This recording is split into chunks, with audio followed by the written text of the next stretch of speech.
नमस्कार प्रिय दर्शकों, अथ मंत्र में आपका स्वागत है। आज हम सुनने जा रहे हैं श्री कनकधारा स्तोत्रम का हिंदी अनुवाद।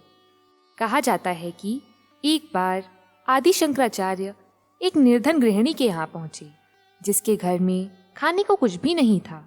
फिर भी उसने अतिथि को संपूर्ण भाव से एक सूखा आंवला ही अर्पित कर दिया। उसकी निष्ठा और निश्चल भावना से प्रभावित होकर शंकराचार्य ने यह स्तोत्र रचा।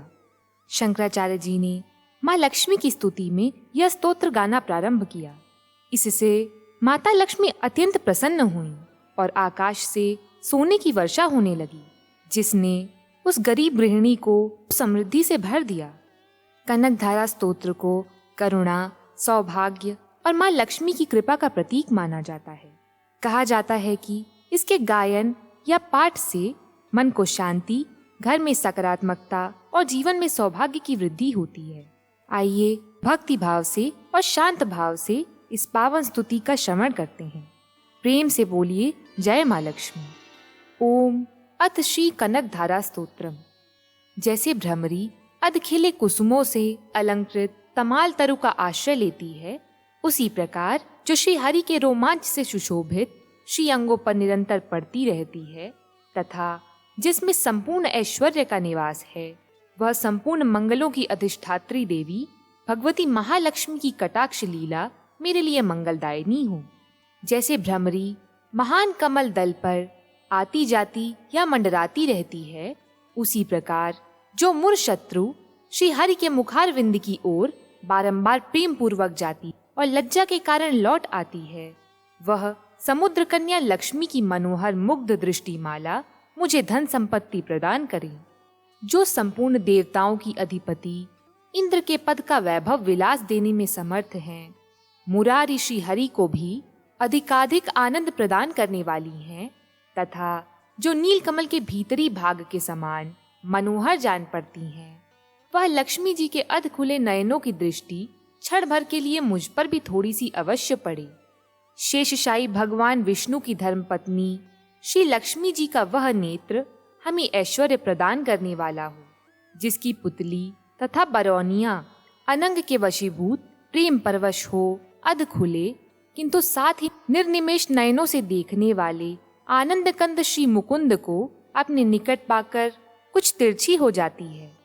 जो भगवान मधुसूदन के कौस्तुभ मणि मंडित वक्षस्थल में इंद्रनीलमयी हारावली सी सुशोभित होती हैं तथा उनके भी मन में काम अर्थात प्रेम का संचार करने वाली हैं, वह कमल कुंज वासिनी कमला की कटाक्ष माला मेरा कल्याण करें।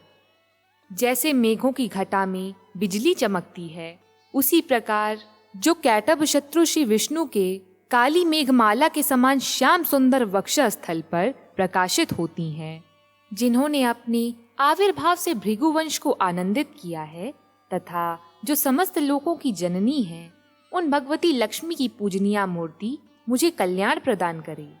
समुद्र कन्या कमला की वह मंद, अलस, मंथर और अर्धोन्मिलित दृष्टि, जिसके प्रभाव से कामदेव ने मंगलमय भगवान मधुसूदन के हृदय में प्रथम बार स्थान प्राप्त किया था, यहाँ मुझ पर पड़ी।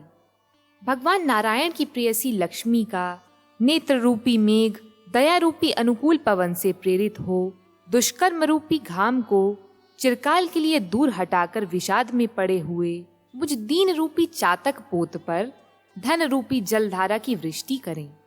विशिष्ट बुद्धि वाले मनुष्य जिनके प्रीति पात्र होकर उनकी दया दृष्टि के प्रभाव से स्वर्ग पद को सहज ही प्राप्त कर लेते हैं, उन्हीं पद्मासना पद्मा की वह विकसित कमल गर्भ के समान कांतिमय दृष्टि मुझे मनोवांछित पुष्टि प्रदान करें।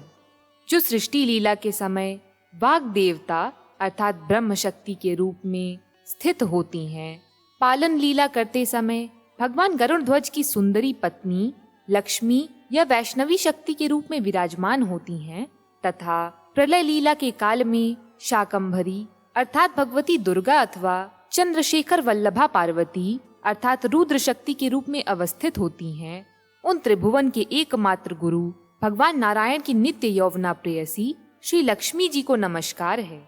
मातः शुभ कर्मों का फल देने वाली श्रुति के रूप में आपको प्रणाम है। रमणीय गुणों की सिंधु रूप रति के रूप में आपको नमस्कार है। कमल वन में निवास करने वाली शक्ति स्वरूपा लक्ष्मी को नमस्कार है तथा पुरुषोत्तम प्रिया पुष्टि को नमस्कार है।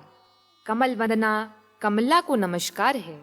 क्षीर सिंधु संभूता श्री देवी को नमस्कार है।